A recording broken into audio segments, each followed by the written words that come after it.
So today we're going to welcome Daniel Henry, chair of the Duval County Democratic Party. Welcome, Daniel.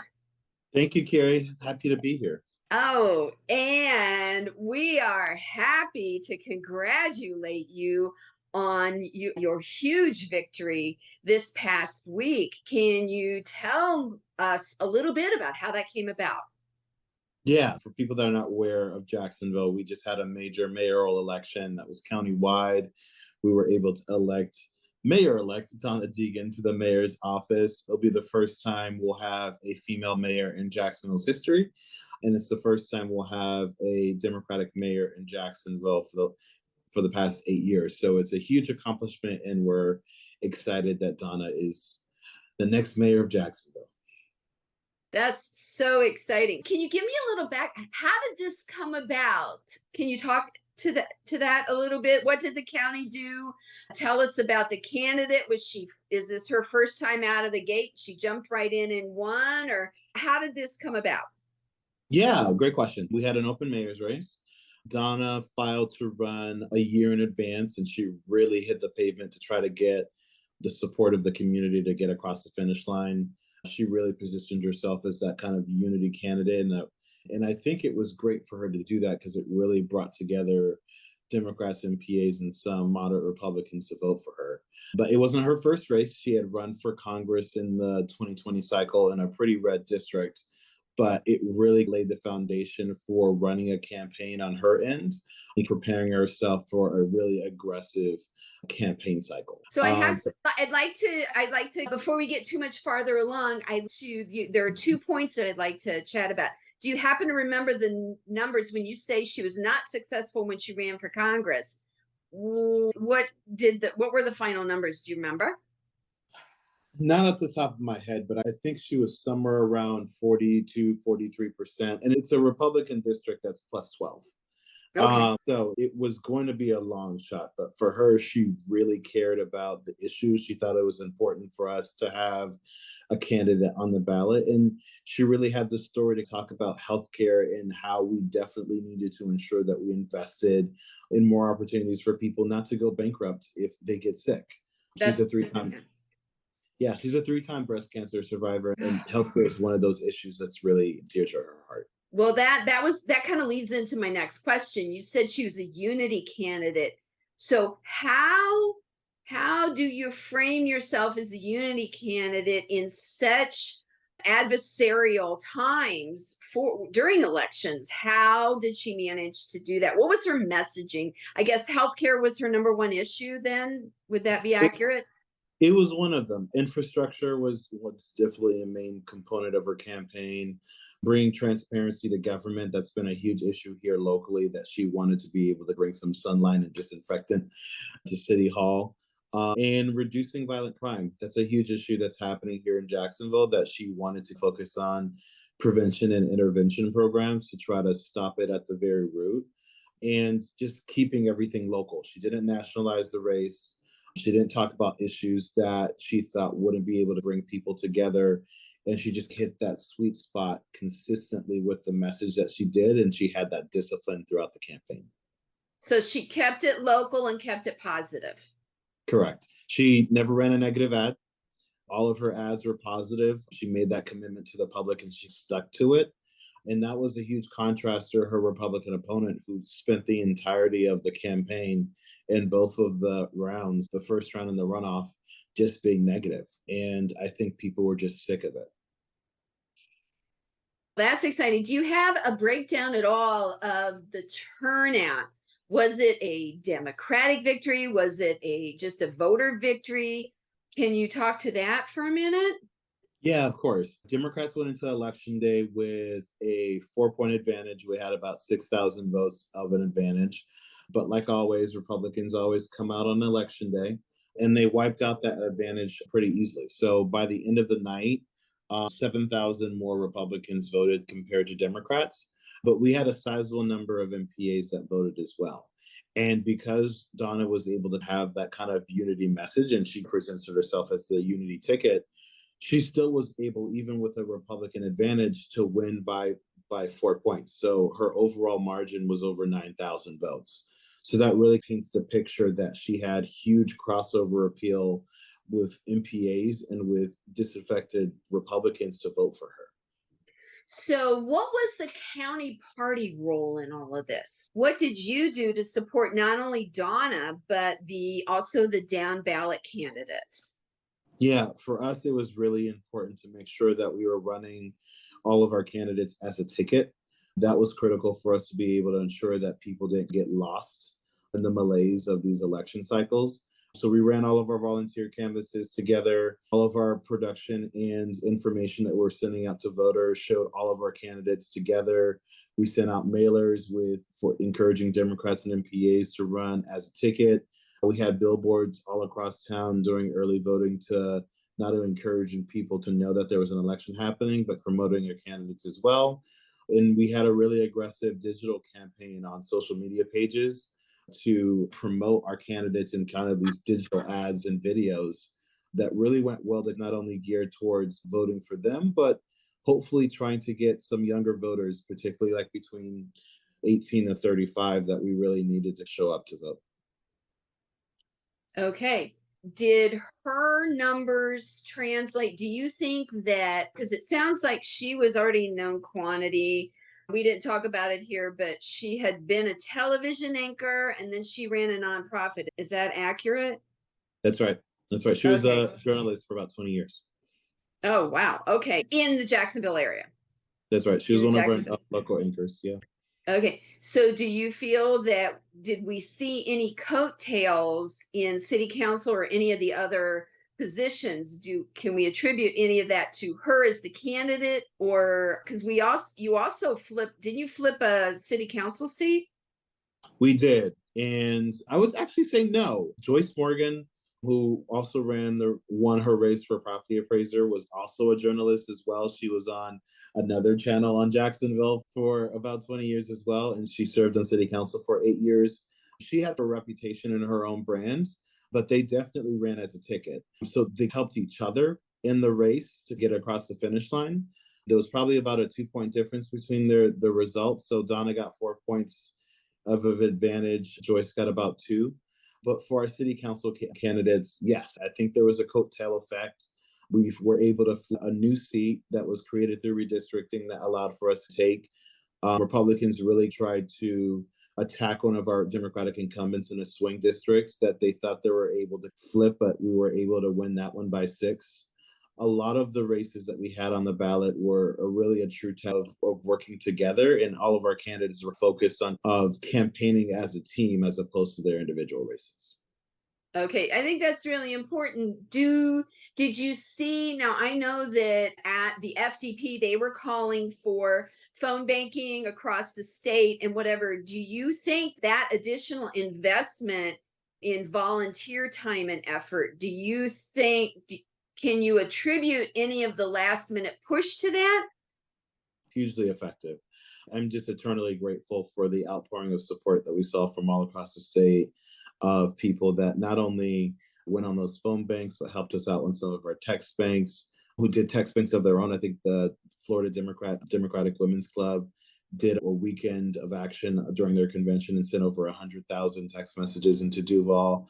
But our phone banks that we put out there was to help us get Democrats to turn in their VBM ballots. And at all said and done, we had over 80% of our Democrats turn in their vote by mail ballots in an off-year election, and that is huge. 80%. Wow, that is 80%. congratulations. Yeah. Yes, it had a huge effect of making sure that we were able to build up the amount of turnout that we needed, and it had an impact by and large. So that was volunteer resources. I know that it was a highly expensive race, that she was outraised by a factor of 4. Her opponent had 4 times as much money as she did, and it was in the millions, right? She raised 2 million. I think he raised somewhere around 10. Wow. So even more, factor of 5. And do you think, did that money come from out of the area, or was it most predominantly local, or do you not know? For the Republican or for Donna? For either one. Do you have any knowledge of either one? Yeah, a lot of Donna's money was local. She was able to raise some state related money to help her out, but I think a lot of people really invested a lot of money locally to try to help her get across the finish line. For Daniel Davis, he definitely got a lot of Republican dark money, both within his PAC, but also within his campaign as well. So a lot of the traditional DeSantis donors or people that had special business interests within Duval itself donated millions of dollars into his campaign that he was essentially able to run any kind of campaign he wanted to. So was he endorsed by DeSantis?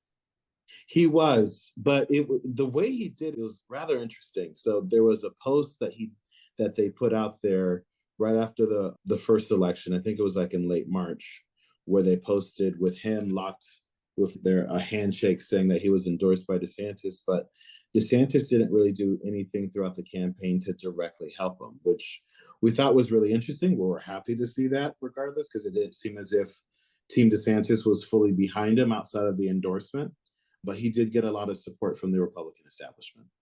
In 2022, did Duval County go for DeSantis in the general election? It did, and that was a disappointment. We were able to win Duval County for Gillum in 2018 by 4 points, or we were able to win Duval County for Joe Biden by 4 points in 2020, but then DeSantis won it by 14 in 22. So it was a huge swing. But Donna was able to flip that right back. And I think it was a testament to Florida really having voter apathy as to why he was able to get that margin, because he just wasn't routinely popular. But yeah, he was able to win the county in the last.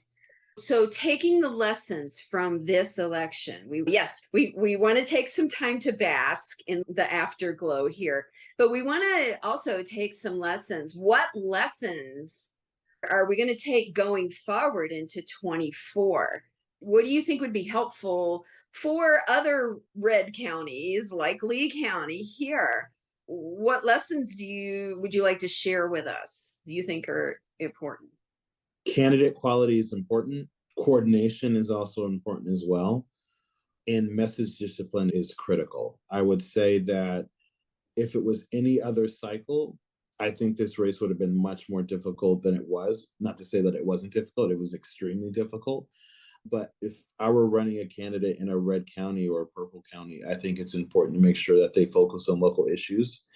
I think it's very easy to nationalize these races in a way that we think it will gin up our base. But if your base is not enough to get across the finish line, then you really got to talk in a way that is going to appeal to everyone and ensure that you don't get drafted off of that track, because the Republicans will try to attack you mercilessly. And that happened for Donna. They spent millions of dollars trying to say that she was going to defund the police, or she was going to turn Jacksonville into San Francisco or New York. And it was just patently false, but they were willing to say anything to win.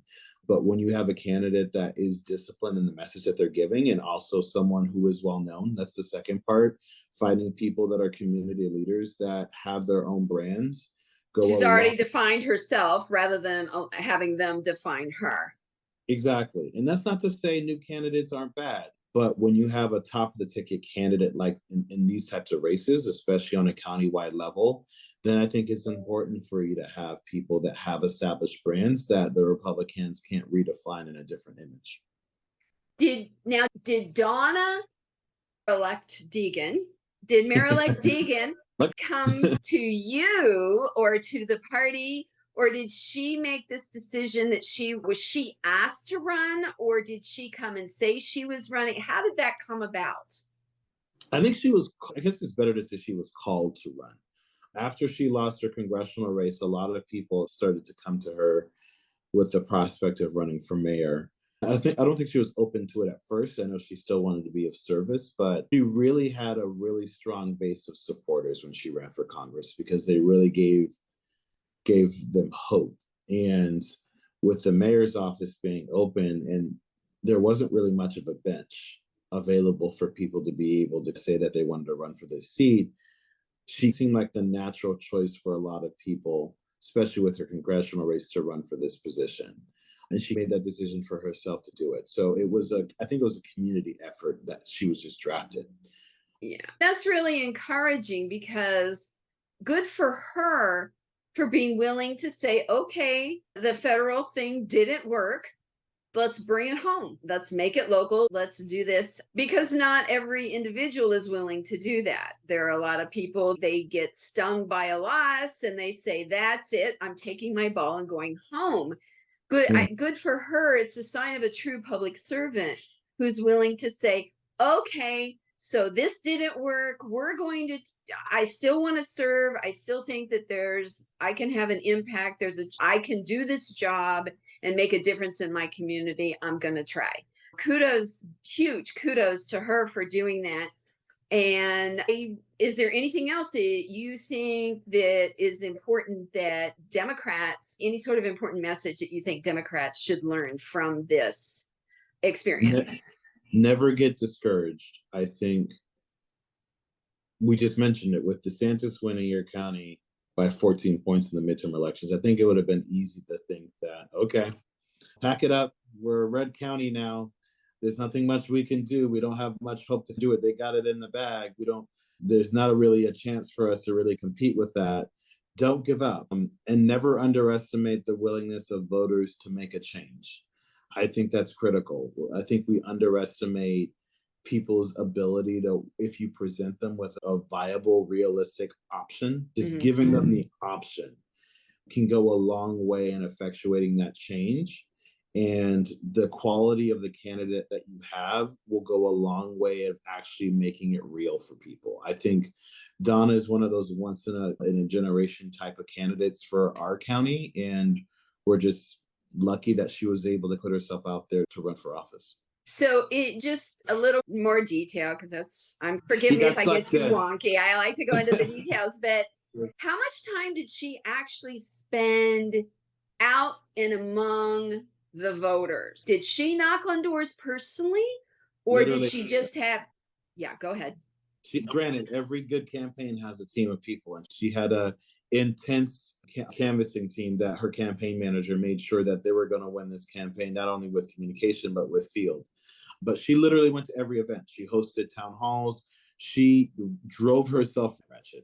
I don't know if that's the right word. Ragged, maybe? Right, ragged. She drove herself ragged going to literally everything. And Donna's a competitive person, so it was in her nature to want to be out with people, but she did not hide herself. She really put herself out there and went to every forum, every event to make her case. Lots of selfies, lots of one-on-one conversations, lots of handshaking, hugs, sort of thing. Yeah, and a lot of personal relationships that she was able to build. And it created a contrast because the Republican opponent didn't do that. He hid himself, thinking that he didn't really have to try in order for him to get there, because they thought all we need to do is get Republicans to vote and we'll win. And that math doesn't work, especially in a political environment like this. Congratulations to Mayor-elect Deegan. Congratulations to all the Democratic victors there in Jacksonville. And congratulations to you for working the county side, helping to coordinate the campaigns and getting your volunteers out and getting out the vote. We thank you for your service as well, Daniel. Thank you for your time. Thank you, Keri. I appreciate it. Okay, bye now. Bye.